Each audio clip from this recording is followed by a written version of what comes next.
The day I uncovered Sophia's betrayal started like any other. I woke up early, brewed my coffee, and sat down to organize my week. Life had a steady rhythm: work, family, and occasional quiet evenings at home. I thought my marriage to Sophia was solid. Sure, we had our disagreements, but nothing out of the ordinary. At least, that's what I believed. I never imagined betrayal would come from two people closest to me. Sophia, my wife of 7 years, was someone I had built my life around. Then there was my mother, a woman who had always been strong-willed and overbearing, but still my mom. They weren't just the two most important women in my life. They were my family. But that trust, that sense of security, was shattered in the most cruel way possible. The first red flag was subtle. Sophia's phone was ringing more than usual, her texts a little too secretive. She always brushed it off, saying it was work or a friend. I wanted to believe her, but the sinking feeling in my gut wouldn't go away. Then there were the late-night outings, supposedly for meetings or to help a friend. I tried to rationalize it, but the distance between us was growing. One evening, I walked into the living room and saw her on a call. She didn't notice me at first. The way she spoke, soft and almost coy, didn't sound like the woman I knew. When she finally noticed me, she quickly ended the call, saying it was just a colleague. "Which colleague calls this late?" I asked, trying to keep my tone light. She shrugged, avoiding eye contact. "It's nothing. Just work stuff." It wasn't the first lie, but it was the one that planted doubt in my mind. In the following weeks, I decided to investigate. I hated the idea of snooping, but I needed to know the truth. Checking her messages was a gut-wrenching experience, but there it was. Messages between Sophia and someone named Ryan. At first, they seemed friendly enough, but as I read on, the flirtatious tone was undeniable. Words like "I miss you" and "can't wait to see you again" jumped off the screen. I felt my chest tighten. Ryan. Her longtime friend, she had mentioned in passing. I thought I knew him, a harmless figure in her past. But now, it seemed he was something much more. It wasn't just Sophia's betrayal. As I dug deeper, I found traces of my mother's involvement. She had always been overly fond of Sophia, treating her like the daughter she never had. I thought it was just maternal affection, but it was something darker. Mom had known about Sophia's affair. Worse, she had supported it, believing Sophia was entitled to a little happiness if it meant giving her a grandchild. The betrayal cut deeper than I thought possible. My wife, my partner in everything, had been unfaithful. My mother, who was supposed to protect me, had been complicit. This was only the beginning. I had no idea how twisted their deceit truly was. After discovering the messages, my mind wouldn't stop racing. Every memory I had of Sophia's recent behavior replayed in vivid detail. Her late nights, the extra care she took with her appearance, the sudden flares of defensiveness. All the signs I had ignored came rushing back, screaming at me. It was hard to believe this was the same woman I'd fallen in love with, the one who used to laugh at my jokes until tears streamed down her face, who would rest her head on my shoulder during quiet Sunday mornings. Now, every touch, every smile, felt like a carefully constructed lie. By the time dawn broke, I had made up my mind. I needed answers, and I was going to get them. But confronting Sophia wasn't something I could do impulsively. I had to approach this calmly, even strategically. She was a master at talking her way out of difficult situations, a skill I had once admired but now dreaded. That evening, as Sophia and I sat down for dinner, I decided to test the waters. She had made chicken piccata, one of her specialties. The smell of lemon and garlic filled the kitchen, and under different circumstances, it might have felt comforting. But I couldn't enjoy it. The meal felt like a facade, much like everything else recently. I began casually. "This is great, Sophia. You've outdone yourself." She looked up and smiled faintly, but there was a guardedness in her eyes. "Thanks. I felt like cooking something nice tonight." "Yeah, it's been a while since we had a quiet dinner like this," I said, trying to ease into the conversation. "I feel like we've been so busy lately. I miss when we used to talk more." Her fork paused mid-air, and she gave me a quick glance. "Well, you've been working a lot. Late nights and all." Her tone was neutral, but the implication stung. She was trying to push the distance onto me. I nodded slowly, leaning back in my chair. "Yeah, work's been hectic, but that's not all. I feel like something's been different with us lately." She hesitated, then looked up with a furrowed brow. "Different? What do you mean? I locked eyes with her, trying to gauge her reaction. I mean, is there something you've been meaning to tell me? The question hung in the air between us, heavier than the silence that followed. Sophia shifted in her seat, her eyes darting to the side for a moment before she forced a light chuckle. What are you talking about, Ethan? You're acting strange. Her deflection wasn't surprising, but it only fueled my frustration. Come on, Sophia. I've noticed the late-night calls, the texts. Ryan, right? Her face barely flickered, but it was enough to confirm my suspicions. She picked up her glass of wine, taking a long sip before responding. Ryan. Oh, he's just an old friend. We've been catching up. It's not a big deal. The casual tone, the way she brushed it off like it was nothing, it made my blood boil. I clenched my fists under the table to keep my voice steady. Catching up. Is that what you call texts like, I miss you and I can't wait to see you again? Her hand froze, still holding the glass. Her eyes met mine, and for the first time, I saw the panic she was trying to hide. You went through my phone, she asked, her voice rising slightly. I did, I admitted, leaning forward, because I needed to know the truth. So, is there something going on between you two? Her jaw tightened, and she set her glass down with a sharp clink. I can't believe you invaded my privacy like that, Ethan. I shook my head, unwilling to let her turn this on me. Don't try to make me the bad guy here. Just tell me the truth. Her posture stiffened, and for a moment, I thought she might storm out. But then she sighed heavily, leaning back in her chair. Fine, she said, her tone sharp. Yes, we've been reconnecting. But it's not what you think. It's complicated. Complicated. I repeated, my voice louder now. What does that even mean? Are you having an affair, Sophia? Just say it. She rolled her eyes, her frustration bubbling over. It's not an affair, Ethan. He's going through a lot, and I've been there for him. That's all. And saying, I love you. That's just part of being there for him? I snapped, throwing her own lies back at her. Her lips parted as if to argue, but she stopped herself. For a moment, the mask slipped, and I saw guilt flash across her face. Then she folded her arms, her expression hardening. You don't understand. Ryan, he listens to me. He understands me in ways you don't. The words cut deeper than I thought possible. Understands you? I repeated, my voice shaking. I've been here, Sophia. I've always been here for you. And this is how you repay me. Before she could answer, my phone buzzed on the table. It was my dad. Normally, I'd ignore a call during a conversation like this, but I needed a moment to breathe. I'll take this outside, I muttered, grabbing my phone and stepping onto the porch. My dad's voice came through, calm but cautious. Hey, son. Everything okay? I hesitated, torn between spilling everything and keeping it to myself. Just a rough night, Dad. What's going on? He sighed. It's about your mom. She's been acting strange lately, talking a lot about Sophia and grandkids. She even mentioned giving you space, which felt off. I thought I'd check in. His words hit me like a brick. My mother, always meddling, always obsessed with having a daughter and grandchildren. Could she be involved in this? When I went back inside, Sophia was on her phone, typing furiously. I didn't need to guess who she was texting. I stood in the doorway, staring at her. We're not done, I said firmly. She glanced up, her eyes narrowing. I think we are, she replied coldly. Her defiance was almost laughable, but I wasn't ready to push further tonight.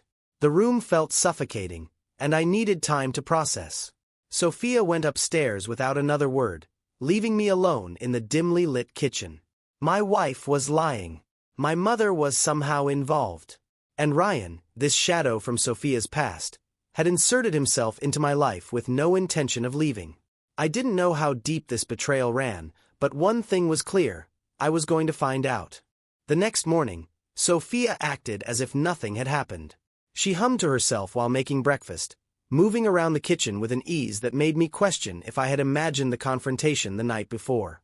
But I hadn't. Her casual demeanor only fueled my anger. It wasn't just her betrayal, it was her audacity, the gall to act like everything was normal. I sat at the table, my coffee growing cold in my hands. "You're up early," I said flatly, breaking the silence. She glanced over her shoulder, her tone light. "Thought I'd get a head start. I've got a lot to do today." I stared at her, trying to read between the lines. "Busy with work?" I asked pointedly. Her smile faltered for a split second before returning. "Yeah, a few meetings." "Why?" "Just wondering," I replied, my voice low. The tension was palpable, but she didn't engage further. Instead, she busied herself with her omelet as though we were having a normal morning. I couldn't stand it. Without touching my coffee, I stood up and left the room, grabbing my jacket and keys. I needed to clear my head. As I drove aimlessly around town, my thoughts churned. I didn't know where to start unraveling the mess my life had become. Sophia's betrayal was bad enough, but my dad's call about my mom's strange behavior stuck with me. Why would she suggest giving us space? It wasn't like her. My mom was pushy, yes, but she wasn't one to back off unless there was something she wasn't telling me. I decided to stop by my parents' house. My dad wasn't home, but my mom greeted me warmly at the door. "Ethan, what a nice surprise," she said, stepping aside to let me in. Her cheerfulness made my stomach turn. "Morning, Mom. Got a minute to talk?" "Of course. Come in, sit down." She led me to the living room, gesturing to the couch. I stayed standing, crossing my arms as I watched her settle into her chair. "I've been meaning to ask you something," I started, keeping my tone neutral. "What's this about giving me and Sophia space?" "Dad mentioned it." Her expression didn't falter, but her hands fidgeted with the edge of her cardigan. "Oh, I just thought it might be good for you too. You've both seemed a little stressed lately." "Stressed?" I echoed, raising an eyebrow. "That's an interesting observation." Her smile tightened. "Marriage is hard work, Ethan. Sometimes a little distance can help." I narrowed my eyes, studying her. "What do you know, Mom?" She blinked, her fingers stilling. "What do you mean?" "I mean, why are you so concerned about Sophia all of a sudden? You've never been this involved before." She hesitated, her lips pressing together in a thin line. "I just want what's best for you two." "Is that so wrong?" Her deflection confirmed my suspicions. My mom wasn't just concerned, she was involved. But how deeply? I decided to push further. "Did Sophia tell you anything about us?" Her expression wavered for a moment before she recovered. "She's mentioned you've been working a lot. That's all." I leaned against the armrest of the couch, lowering my voice. "Mom, don't lie to me. I know about Ryan." Her face went pale, and for the first time, I saw genuine fear in her eyes. She quickly looked away, busying herself with a non-existent piece of lint on her sleeve. I don't know what you're talking about." "Cut the act," I said firmly. "You know. You've known for a while, haven't you?" She exhaled sharply, her shoulders slumping. "Ethan, it's not what you think." "Then explain it to me," I demanded. "Why would you defend her? Why would you encourage this?" "It's complicated," she said, echoing Sophia's favorite line. "I didn't encourage anything. Sophia needed someone to talk to, and you decided to play mediator? Without telling me." My voice rose despite my efforts to stay calm. "I didn't want to hurt you," she insisted, her tone defensive. "I thought if I could help her work through her feelings, it would save your marriage." I stared at her, disbelief washing over me. "Save my marriage? By supporting her lies? Do you even hear yourself?" Her eyes filled with tears, but I wasn't moved. "Ethan, I was just trying to help. You don't understand. She's been so torn about everything." "Torn?" I scoffed. "Torn between her husband and her lover, you mean?" She didn't respond, but the guilt etched on her face spoke volumes. I couldn't stand to look at her anymore. Grabbing my keys, I turned toward the door. "Ethan, wait," she called after me. "I was only trying to protect you." I stopped in the doorway, gripping the frame tightly. "You didn't protect me, Mom. You betrayed me." Without another word, I left, slamming the door behind me. As I drove home, the weight of it all settled over me like a suffocating blanket. My wife was lying, my mother was complicit, and Ryan was somewhere in the background, pulling strings I couldn't yet see. But I wasn't going to let them win. If they thought I would stand by quietly, they didn't know me at all. This was just the beginning of my fight. When I got back home, the house was eerily quiet. Sophia's car was gone, and a note sat on the kitchen counter. Her handwriting was as neat as always, but the sight of her words made my stomach churn. Went to run errands. Back later. Sophia. There was no warmth, no pretense of care. Just another calculated move, keeping me in the dark about her real intentions. I crumpled the note in my fist and tossed it into the trash. Errands. Sure. I paced the living room, my thoughts racing. My conversation with Mom had confirmed what I already suspected. This betrayal wasn't some spontaneous mistake. It was deliberate, planned, and woven into the fabric of my life. Sophia's deceit and my mother's complicity had turned my world into a web of lies. I needed clarity, something concrete to confirm just how far this went. My mind kept circling back to Ryan. Who was he to Sophia, really? And what was their endgame? Was he just a fleeting affair, or did he have a bigger role in the cracks forming in my life? Determined to find answers, I started searching. Sophia wasn't exactly careful with her belongings. I opened the drawer in her nightstand, rifling through receipts, notes, and old birthday cards. There it was, her tablet. I knew she used it for work and personal stuff, but I had never cared to look at it before. Today was different. I powered it on, my heart pounding as the screen lit up. It wasn't password protected, which was either her arrogance or her confidence in my trust. Either way, it worked in my favor. Her email app opened with a swipe, revealing a series of messages that left no doubt about her connection to Ryan. The most recent exchange caught my eye. Ryan, I can't wait to see you tonight. Do you think Ethan suspects anything? Sophia, he's suspicious, but I'll handle it. Don't worry about him. I felt my grip tighten on the tablet, the screen trembling slightly in my hands. Tonight. She was planning to see him tonight. Errands, I muttered bitterly. But the messages didn't stop there. As I scrolled further, I found older emails, some mundane, others filled with plans and private jokes. One exchange stood out, dated months ago. Ryan, your mom is on board. She said she'd make sure Ethan doesn't get in the way. Sophia, I knew she'd come around. She's been pushing for grandkids forever, and Ethan's no use there. This will work. My breath caught in my throat.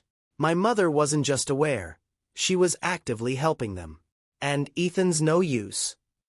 Was she talking about our struggles to conceive? Sophia had always said she wanted a child eventually, but I never thought she'd use my vulnerability against me. I set the tablet down, my hands trembling. It wasn't just betrayal anymore, it was a calculated effort to replace me, to use me as a stepping stone for their own twisted plans. They weren't just having an affair. They were building a future together, one that didn't include me. For a moment, I felt paralyzed. The weight of it all, the lies, the manipulation, the sheer audacity, pressed down on me like a heavy fog. But then a different feeling crept in, slow but steady, anger. Cold, searing anger that coursed through my veins like a wildfire. I wasn't going to let them win. I couldn't. They had taken my trust, my sense of security, and twisted it into something unrecognizable. But they wouldn't take everything. Not without a fight. The first step was gathering more evidence. I took photos of the emails on the tablet, documenting every incriminating word. Then I opened her calendar app. Sure enough, there was a meeting scheduled for tonight, under the name R. A plan began forming in my mind. If she thought I'd sit back and let this happen, she was wrong. Very wrong. By the time Sophia came home, I was sitting in the living room, pretending to scroll through my phone. She walked in with a shopping bag in hand, her face bright and cheerful. "Hey," she said casually, dropping the bag on the counter. "How was your day?" I glanced up, forcing a neutral expression. "Fine. Yours?" "Good," she replied, unpacking the bag. "Just picked up a few things for dinner." Dinner, I repeated, letting the word hang in the air. Sounds nice. She paused, glancing over her shoulder. You okay? I nodded slowly, my face calm even as my mind screamed with questions. Yeah, just tired. Long day. She smiled faintly, but her eyes darted away, a flicker of guilt betraying her. Why don't you relax? I'll handle dinner tonight. I watched her for a moment, studying her movements, the way she avoided my gaze. Sounds good, I said finally, leaning back into the couch. She had no idea what I knew. Not yet. But she would soon enough. Tonight, I wasn't going to sit idly by. Tonight, the truth would come out. That evening, I watched Sophia move around the kitchen, her every action laced with a calculated ease. She chopped vegetables, stirred sauces, and set the table like nothing was wrong. It was eerie, watching her play the role of a loving wife when I knew she was preparing to leave and meet Ryan. The thought made my stomach churn, but I kept my composure. After dinner, she excused herself, claiming she needed to finish some work in the study. I nodded, playing along, but my mind was racing. The messages on her tablet had already given me a timeline. She was planning to leave around 8 o'clock. I glanced at the clock. It was 7:30. She emerged from the study a few minutes later, her bag slung over her shoulder. I've got to run out for a bit, she said, her voice casual. I'll be back later. Errands? I asked, my tone flat. She paused briefly, then forced a smile. Yeah, just a quick trip. Don't wait up. I watched her walk to the door, each step deliberate, as if she were trying not to look rushed. The door clicked shut behind her, and a second later, her car started in the driveway. I waited until her taillights disappeared down the street before grabbing my jacket and keys. Tonight, I wasn't staying behind. I had already done my research. The location she planned to meet Ryan was a small boutique hotel on the edge of town. The calendar entry on her tablet even included a room number. My chest tightened as I drove, every mile bringing me closer to the truth I already knew but couldn't fully accept. When I arrived, I parked far enough away that my car wouldn't be noticeable. The hotel was quiet, its dimly lit sign flickering faintly in the cool night air. I took a deep breath and stepped inside, my heart pounding in my chest. The receptionist barely glanced up as I walked past the front desk. I wasn't sure if it was luck or apathy, but either way, I was thankful. The elevator ride felt like an eternity, each floor passing with an ominous ding. Finally, I reached the third floor. Room 308. The number burned in my mind as I walked down the carpeted hallway, my footsteps muffled but deliberate. I stopped in front of the door, my hand hovering just inches from the wood. For a moment, doubt crept in. Did I really want to see this? Did I need to confirm what I already knew? But then I thought of the lies, the manipulation, the way Sophia and Ryan had treated me like a fool. I deserved to know everything, no matter how much it hurt. I knocked. There was a shuffle inside, followed by hushed voices. My chest tightened as I waited, the seconds stretching into an eternity. Finally, the door opened just a crack, revealing Ryan's face. His expression shifted from confusion to alarm as he recognized me. "Ethan," he stammered, his voice laced with panic. I pushed the door open before he could react, stepping inside. The room was modest but comfortable, with a king-sized bed and a small seating area. Sophia was sitting on the edge of the bed, her face pale as she stared at me. "Ethan," she started, her voice trembling. "This isn't what it looks like." "Don't," I cut her off, my voice sharp. "Don't insult my intelligence." Ryan stood frozen near the door, his hands half raised as if preparing to defend himself. "Look, man, I think you should leave." I turned on him, my anger boiling over. "Shut up. You don't get to talk. Not after everything you've done." His mouth opened, but no words came out. He glanced at Sophia, who avoided his gaze. "Good. She should be ashamed." "So, this is what you've been doing?" I asked, looking back at her. "All those nights you said you were working late? All those errands? This is what you've been hiding?" She stood, her hands outstretched like she was trying to calm me. "Ethan, please. Just let me explain." "Explain?" I repeated, my voice rising. "You think there's an explanation for this? For the lies? For dragging my mother into your mess?" Her eyes widened, and for the first time, she looked genuinely afraid. "Your mom? What are you talking about?" "I know everything, Sophia. The emails. The messages. Ryan telling you my mom's on board. You've been planning this for months," haven't you?" Her face crumbled, and she took a step back, as if the weight of my words physically struck her. "I didn't mean for it to go this far," she whispered, tears welling in her eyes. "Don't play the victim," I snapped. "You knew exactly what you were doing. Both of you." Ryan finally found his voice. "Look, Ethan, this doesn't have to get ugly. We can all just—" I turned to him, cutting him off.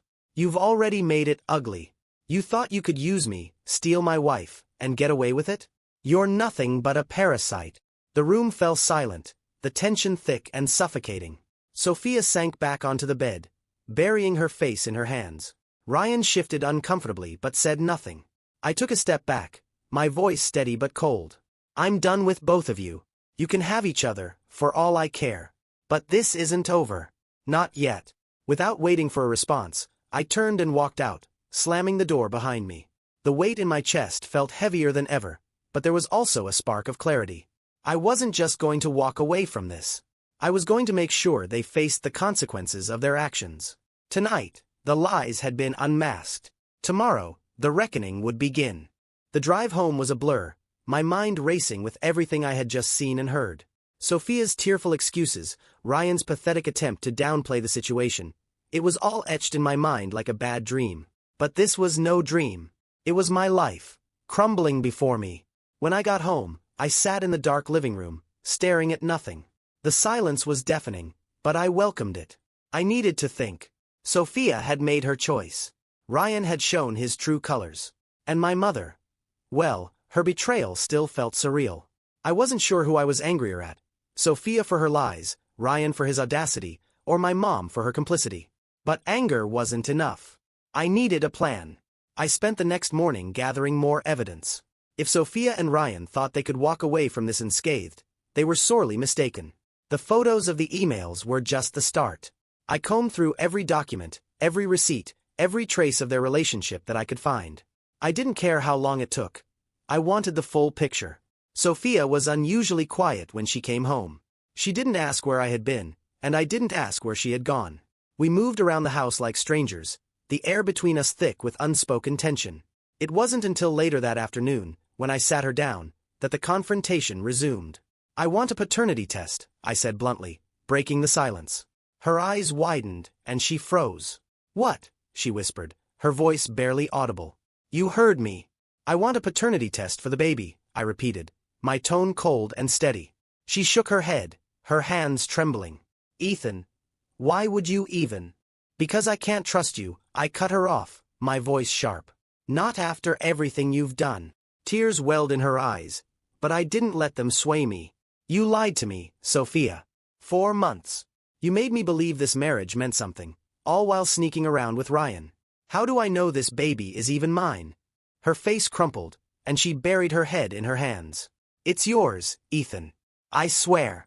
"Then you won't have a problem proving it," I said firmly. She didn't respond, her sobs muffled by her hands. I stared at her, my anger bubbling just beneath the surface.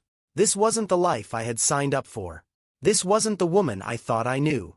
When she finally looked up, her face streaked with tears, she nodded. "Fine," she choked out. "If it'll make you believe me, we'll do the test." "Good," I said, standing up. "And while we're at it, we're separating. Effective immediately." "What?" she gasped, her voice breaking. "Ethan, please." I held up a hand, silencing her. "You've made your choices, Sophia. Now you get to live with them." The next few days were a whirlwind. I contacted a lawyer and laid everything out. Sophia's infidelity, the messages, my mother's involvement. The lawyer's face remained neutral as he listened, but I could tell he was already formulating a plan. "We'll start with a paternity test," he said, jotting down notes. "If the child isn't yours, it'll strengthen your case. If it is, well, we'll cross that bridge when we get there." I nodded, my chest tightening. The thought of the baby not being mine was both terrifying and relieving. Terrifying because I had loved the idea of becoming a father. Relieving because it meant I wouldn't be tethered to Sophia for the rest of my life. The test itself was quick and clinical. Sophia barely looked at me as we sat in the waiting room, her hands clasped tightly in her lap. When it was over, I walked out without a word, leaving her behind. 2 weeks later, the results came in. I sat in the lawyer's office, the envelope heavy in my hands. My heart pounded as I opened it, my eyes scanning the document. And there it was, in black and white. The child is not the biological offspring of Ethan James. I felt a strange mix of emotions: anger, betrayal, and a hollow kind of relief.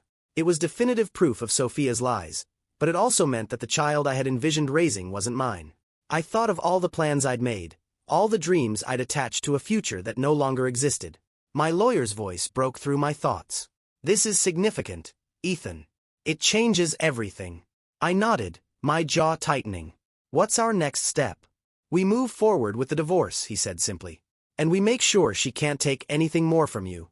That evening, I called my dad and told him everything. He listened quietly, his voice steady but filled with an undercurrent of anger. "Your mother and I will talk," he said finally. "This isn't over." He was right. It wasn't over, not by a long shot. Sophia and Ryan thought they could manipulate me, that I'd roll over and let them have their way. They underestimated me. The reckoning had begun, and I wasn't going to stop until they faced the full weight of their choices. The fallout from the paternity test hit Sophia hard. She stayed in the guest room, emerging only when necessary, her face pale and hollow. It wasn't guilt that ate at her. I doubted she was capable of that, but fear. She knew she had lost control of the narrative, and for someone like Sophia, that was the worst punishment of all. Ryan, predictably, had gone silent. No late-night texts, no errands, requiring hotel rendezvous. He was probably lying low, trying to figure out how to spin this to his advantage. Coward. But it was my mother I needed to confront next. I'd avoided her since our last conversation, too disgusted to even think about her complicity. But with the paternity test results in hand, I knew I had to face her. I drove to my parents' house on a gray Saturday morning, the clouds heavy with the promise of rain. Dad was at the hardware store, which was a relief. I wasn't ready to drag him into this conversation just yet. Mom greeted me at the door, her smile faltering when she saw the look on my face. "Ethan," she said, her tone cautious. "What's wrong?" I brushed past her into the living room, my movements sharp and deliberate. "We need to talk." She closed the door softly and followed me, wringing her hands. "Of course. What's going on?" I turned to face her, pulling the test results from my jacket pocket. "Do you know what this is?" Her eyes darted to the envelope, then back to me. "No," she said hesitantly. "It's the result of a paternity test," I said, my voice low but firm. "Sophia's child isn't mine." Her face crumpled, and for a moment, I thought she might cry. But then she straightened, her expression hardening. "Ethan, You knew," I interrupted, stepping closer. "You knew she was cheating. You helped her cover it up. And now, you expect me to believe you didn't know this?" Her lips parted as if to protest, but no words came out. "Answer me," I demanded, my voice rising. "How could you do this to me, Mom? Your own son." She sank into the armchair, her hands trembling. "I didn't mean for it to go this far," she whispered. I laughed bitterly, the sound hollow. "That's what Sophia said. Must be the motto for liars and betrayers." Her head snapped up, her eyes glistening with tears. "Don't talk to me like that. I was trying to help you, Ethan. I thought if Sophia was happy, she'd stay with you, and you'd have a family. You've always wanted a family. And you thought the best way to give me that was to lie. To support her affair." My voice broke, the betrayal cutting deeper than I expected. "You didn't just betray me, Mom. You destroyed any chance of trust between us." She reached out as if to touch my arm, but I stepped back, shaking my head. "Ethan, please," she pleaded. "I thought I was doing the right thing." Sophia said she was confused, that she needed time to figure things out. I didn't want to lose her, or the baby. I thought. "You thought wrong," I said coldly. "And now, you've lost more than you ever imagined." The weight of my words seemed to crush her, and she collapsed into the chair, her sobs muffled against her hands. I watched her for a moment, feeling nothing but emptiness. "I'm done, Mom," I said finally, my voice flat. "Don't call me. Don't visit. If Dad wants to reach out, that's fine. But as far as I'm concerned, you and I have nothing left to say to each other." I turned and walked out, ignoring her cries for me to stop. The rain had started, cold droplets soaking through my jacket as I got into the car. I sat there for a moment, gripping the steering wheel tightly, my breath coming in short bursts. It hurt more than I wanted to admit, cutting ties with my own mother. But she had made her choices, just like Sophia, and now she had to face the consequences. Driving away from the house felt like closing the door on a chapter of my life I could never reopen. My focus now was on moving forward, untangling myself from the toxic mess Sophia and my mother had created. The next step would be the hardest yet, exposing the truth to everyone else. Ryan and Sophia had spun their web of lies long enough. It was time to rip it apart. After leaving my mother's house, I knew it was time to take control of the situation completely. Sophia and Ryan hadn't just betrayed me, they had built a story, a narrative that let them live comfortably in their deceit. Now, it was my turn to rewrite that story. The first step was gathering more proof. The emails and paternity test results were powerful, but I needed more, something that couldn't be denied or spun. If this was going public, I wanted it to leave no room for doubt. That evening, I sat in the quiet of my living room and began digging deeper. Sophia's tablet was still a goldmine. As I scrolled through her messages, I found threads I hadn't noticed before. More conversations with Ryan, but also exchanges with a few of her close friends. What shocked me wasn't just the content, but the tone. Sophia to Anna, Ethan's clueless. He actually thinks everything is fine. It's exhausting pretending to care about his feelings. Anna to Sophia, I don't know how you manage it. Ryan's so much better for you anyway. Just hang in there. He's bound to figure it out eventually. The messages kept coming, each one chipping away at the image I'd held of Sophia. She wasn't just unfaithful, she was cruel. The next morning, I made a decision. If they wanted to play games, I'd let them know who was in charge. I started with Sophia's parents. They lived 2 states away, but I wasn't going to let distance stop me. I called them and asked for a video chat, framing it as an update about the pregnancy. When they appeared on the screen, their faces lit up with warmth. Ethan, her mother Margaret said cheerfully, "It's so good to see you. How's Sophia doing? And the baby?" I took a deep breath. "There's something we need to talk about," I began, my voice steady. As I explained the situation, the affair, the paternity test, and my mother's involvement, their expressions shifted from confusion to shock to anger. Margaret's hand flew to her mouth, tears brimming in her eyes, while her husband, Frank, clenched his jaw tightly. "She told us everything was fine," Frank said, his voice low and trembling. "She said you two were happy." "She lied," I replied bluntly. "She's been lying to all of us." Margaret wiped her eyes, shaking her head. "Ethan, I don't even know what to say. I can't believe she'd do this." "She's going to have to answer for it," I said firmly. "I thought you deserved to know before things escalate. This isn't going to stay quiet for long." They both nodded, their faces grim. "Thank you for telling us," Frank said. "We'll be in touch." By the time the call ended, I felt a strange sense of relief. Sophia had relied on her parents' support, just like she'd relied on mine. Now, she'd face their judgment as well. The next step was more public. I'd been debating whether to confront Ryan directly, but after everything, I decided he wasn't worth it. Instead, I turned to social media. I carefully crafted a post, attaching screenshots of the messages, the paternity test results, and a brief explanation. To those who know Sophia and me, I need to share something. The past months have revealed a painful truth. Sophia has been unfaithful, and the child she's carrying isn't mine. What's worse, this wasn't a mistake. It was a deliberate betrayal, supported by people I trusted.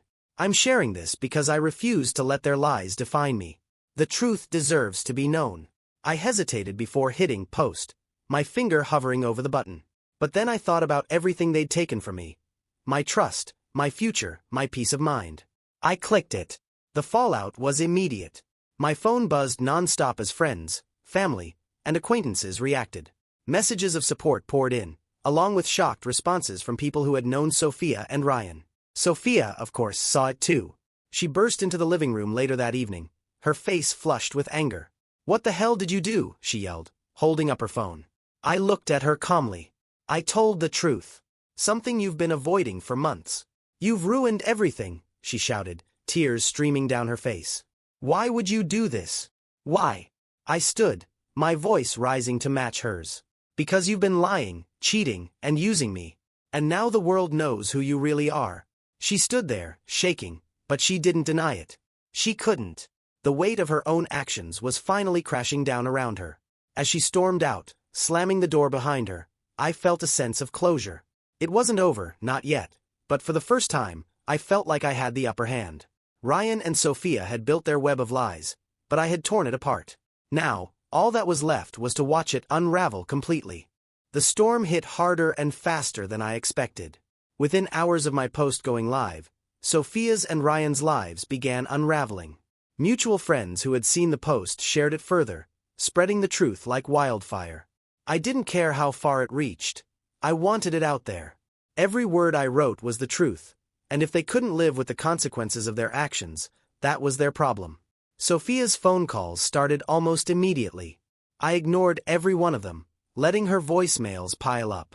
The messages shifted from angry and defensive to tearful and pleading. "Ethan, please call me. I need to explain. This isn't fair. You didn't have to do this publicly. Can we at least talk about this in private? Please."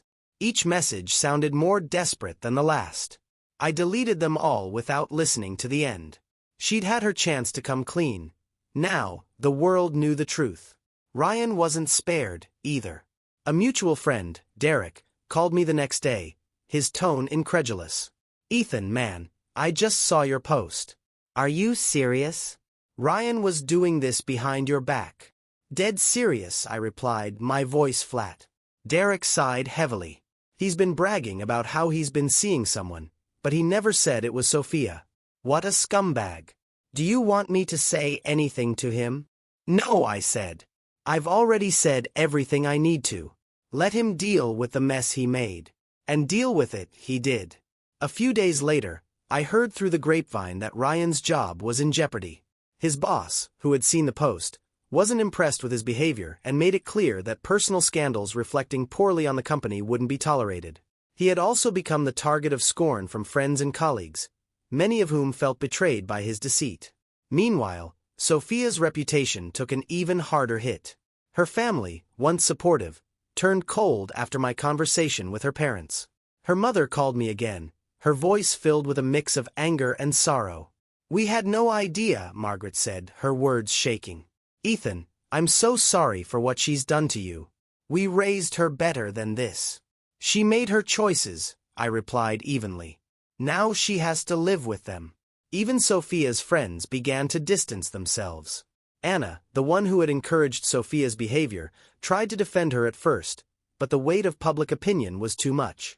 "I didn't know the full story," she claimed in a group chat that someone forwarded to me. "I was just trying to be a good friend." Good friend or not, the damage was done. Sophia's social circle, once wide and welcoming, began to shrink. She became the subject of whispers and judgment, her carefully curated image crumbling. My mother wasn't spared, either. My dad, true to his word, confronted her after I shared the full story. I wasn't there for the argument, but Dad called me afterward, his voice heavy. "She admitted everything," he said. "I can't believe it. She lied to me, Ethan. Lied right to my face. What are you going to do?" I asked, though I already suspected the answer. "I've filed for divorce," he said after a long pause. "I can't stay married to someone who would do this to our son. It's not just about you, Ethan. It's about what kind of person she's shown herself to be." Hearing that brought a strange mix of emotions. Relief that Dad was on my side, sadness that his marriage was ending, and anger that my mother had caused so much damage. Sophia finally broke her silence in a more dramatic way. One evening, she showed up at the house unannounced, her face pale and drawn. I opened the door but didn't let her in. "What do you want?" I asked coldly. "Please," she whispered, her voice trembling. "Can we talk? Just for a minute." I leaned against the doorframe, crossing my arms. "Talk then." Her eyes filled with tears, and for a moment, I almost felt sorry for her. But then I remembered everything. The lies, the manipulation, the betrayal. "I'm sorry," she said, her voice cracking. "I know I've hurt you, but I never wanted it to be like this." "You never wanted it to be like this?" I repeated, my tone sharp. "You mean you didn't want to get caught?" She flinched but didn't deny it. "I made mistakes, Ethan. I know that. But can't we find a way to move past this? For the sake of what we had." "What we had?" I let out a bitter laugh. "What we had is gone, Sophia. You destroyed it. There's no coming back from this." Her tears fell freely now, but I didn't waver. "I loved you, Ethan," she whispered. "You loved me," I said, shaking my head. "You don't even know what love is. If you did, you wouldn't have done this." She opened her mouth to say something else, but I stopped her. "Leave," I said firmly. "There's nothing left to say." She hesitated for a moment, then turned and walked away, her shoulders slumped. I watched her go, the weight of finality settling over me. The fallout was far-reaching, but it was exactly what they deserved. Sophia, Ryan, my mother, they had built their lives on lies, and now those lies had collapsed. I wasn't celebrating their pain, but I didn't pity them, either. This wasn't just about retribution, it was about reclaiming my life. And I wasn't done yet. The days following Sophia's departure felt strangely calm. For the first time in months, there was no chaos, no lies unraveling in the background, no unexpected betrayals. The storm had passed, leaving me to pick up the pieces of my life. I wasn't entirely alone in that process. My dad called regularly, checking in and offering his support. His decision to divorce my mom hadn't been easy for him, but it was clear he felt it was the right choice. He moved into a small apartment not far from me, and we started spending more time together. One evening, as we shared a simple dinner, he said something that stuck with me. "You're stronger than you think, Ethan. What they did to you, most people wouldn't have handled it half as well." "I don't feel strong," I admitted, stirring my coffee. "I feel tired." "That's normal," he said, giving me a small smile. "But you're not broken. You'll come out of this better than they ever expected." His words stayed with me as I began rebuilding my life. The divorce proceedings with Sophia were straightforward, thanks to the evidence I had collected. She didn't fight for anything. Not the house, not the financial assets, nothing. I suspected she was too embarrassed to face more public scrutiny. Ryan, as far as I knew, had moved to another city. His departure was quiet, but word spread that he had been let go from his job. It didn't surprise me. People like him always thought they could escape consequences, but reality had a way of catching up. As for my mother, I kept my distance. She called once or twice, leaving voicemails that I never returned. "I just want to talk," she said in one. "I'm so sorry, Ethan. I miss you." But I couldn't bring myself to forgive her. Not yet, maybe not ever. Instead, I focused on the parts of my life that still held promise. My work became a refuge, a place where I could pour my energy and find a sense of accomplishment. I reconnected with friends I had drifted away from during my marriage, and their support reminded me that not everyone in my life was capable of betrayal. Surprisingly, I also found solace in small, unexpected moments. A quiet walk in the park, a good book, even just the act of cleaning the house felt like steps toward reclaiming my life. But the biggest shift came when I started volunteering at a local community center. It was my dad's idea, something to keep me busy on weekends. At first, it felt like a distraction, but over time, it became something more. Helping others reminded me of the good in the world, the kindness that still existed despite everything I had been through. One Saturday afternoon, as I was organizing a toy drive, a woman named Claire struck up a conversation. She was volunteering too, her dark hair pulled back into a messy bun and her smile warm and genuine. "You're new here, right?" she asked, handing me a box of stuffed animals. "Yeah," I said, offering a small smile. "Trying to keep busy." "Well, you're doing a great job," she said, her tone light. "We could use more people like you around here." There was something refreshing about her. No pretenses, no hidden agendas. We talked for a while, sharing stories and laughing at the chaos of trying to sort through donated toys. For the first time in a long time, I felt something stir in me that I hadn't expected. Hope. As the months went by, Claire and I grew closer. We started meeting for coffee, then dinner, and eventually, she became a part of my life. She knew about my past. I was honest about everything, but she never judged me for it. Instead, she reminded me that life could move forward, that love and trust were still possible. Looking back, I realized the betrayal I had endured hadn't destroyed me. It had tested me, pushed me to my limits, but it hadn't broken me. Sophia, Ryan, and my mother had taken so much, but they hadn't taken everything. In the end, I found strength in the people who truly cared for me. My dad, my friends, and eventually, Claire. And as I stood at the edge of a new chapter in my life, I felt something I hadn't felt in a long time. Peace. The story of Sophia and Ryan was over. But my story, it was just beginning.